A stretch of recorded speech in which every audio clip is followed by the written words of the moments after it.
Alors, on va commencer en parlant de mobilité aujourd'hui. La mobilité, c'est un des aspects majeurs de la transition écologique et solidaire, de la transformation de nos modes de vie. Mobilité, c'est-à-dire se déplacer, tout simplement, se déplacer de son domicile à son travail, se déplacer pour ses loisirs, se déplacer comment? Se déplacer en voiture individuelle, se déplacer en transport en commun, se déplacer en fusée, puisque certains nous promettent d'aller vivre sur Mars bientôt. On va voir tout cela avec nos invités en ce début de matinée. D'abord, quelques images.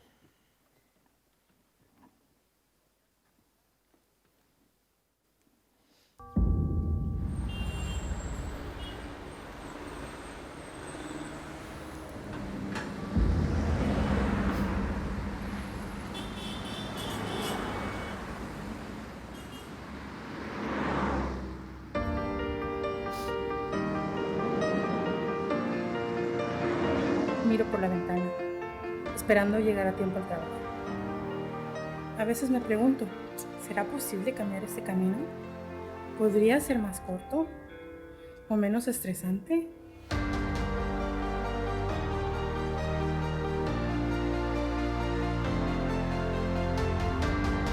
Le métro n'est pas toujours un moment de grâce. Il est pourtant plus que jamais nécessaire.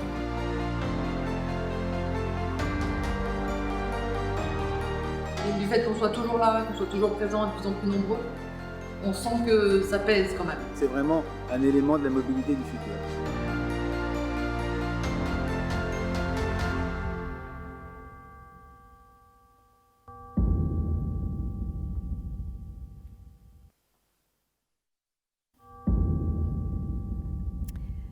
Et on en parle de la mobilité avec notre premier intervenant à ce sujet. Je vous demande d'applaudir le maire de Tallinn, Taavi Aas, qui vient nous faire sa communication.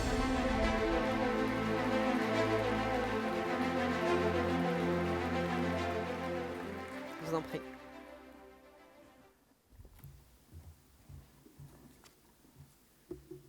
Bonjour, madame, messieurs.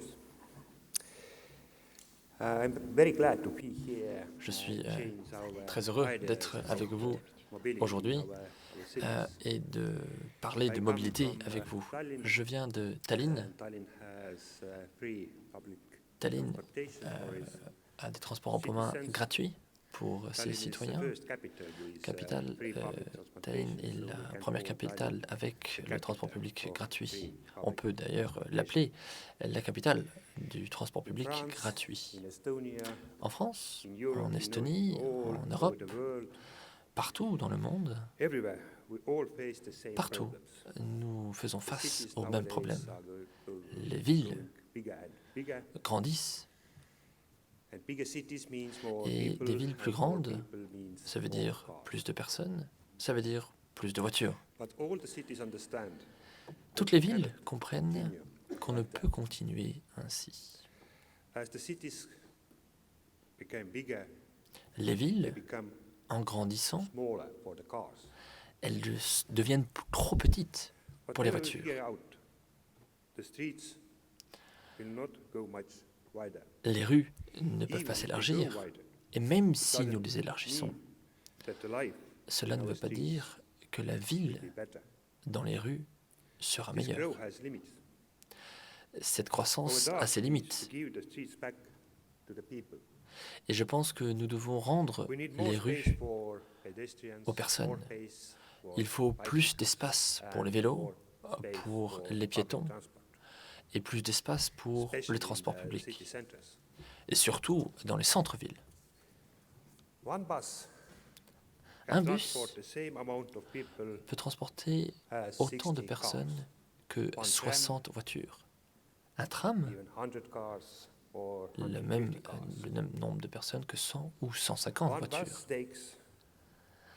Un bus représente 50 mètres. 60 voitures, ça représente des centaines de mètres occupés dans l'espace de vie. Ce que j'essaie de vous dire, mon message, est que conduire sa voiture est la manière la moins efficace d'utiliser l'espace public. Le transport en commun en revanche, est la manière la plus efficace d'utiliser cet espace. Bien entendu, nous savons que les voitures sont plus que des moyens de transport. Les voitures sont un objet de culte, parfois. Les voitures sont une manière de nous exprimer. Le bus et le tram n'ont pas du tout cet écho. Et nous avons donc besoin d'un changement culturel, d'un changement de comportement, d'état d'esprit. Comment pouvons-nous faire cela? Tout d'abord, c'est le transport commun qui doit être gratuit, qui doit être plus agréable et qui doit être plus rapide. Plus rapide, ça veut dire qu'il faut des lignes de bus séparées, des lignes de transport public, de transport en commun rapide. Nous avons fait ceci à Tallinn. On a été très critiqués. Aujourd'hui, tout le monde s'y est habitué. Et nous allons continuer à installer des lignes pour les transports en commun. Nous avons également maintenant des bus et des trams plus modernes. Le transport en commun gratuit ne veut pas dire qu'il faille prendre du matériel moins cher et de mauvaise qualité. Dans mon pays, dans notre ville, et je crois partout finalement, le transport en commun bénéficie de subventions. Et avant de passer au transport en commun gratuit, on le subventionne à hauteur de 70%. En tout cas, c'est ce que nous avons fait. On dit que rien n'est gratuit.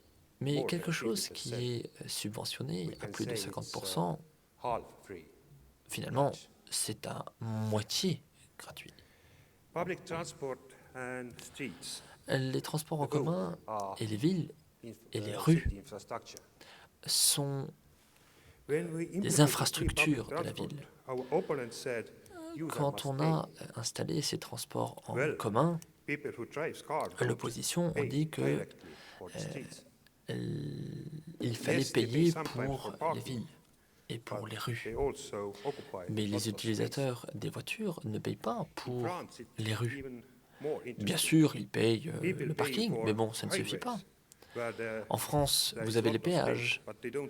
Il y a beaucoup d'espace, en effet. Mais vous ne payez pas pour les rues dans les villes. Dans l'immobilier, en général, c'est l'inverse qui se produit. Si vous n'avez pas d'espace, vous payez davantage. Peut-être un jour, nous nous demanderons comment il est possible de pouvoir conduire gratuitement une voiture et payer pour le transport en commun. Le transport en commun n'a que des aspects positifs. Les personnes qui s'opposent au transport en commun gratuit nous disent qu'il n'y a rien qui est gratuit. Mais ce n'est pas vrai, et on ne peut pas faire ce genre d'hypothèse. Les repas gratuits, qui sont parfois utilisés en comparaison, sont des choix des personnes. En revanche, le transport en commun est un bien commun. C'est le moyen de transport le plus durable.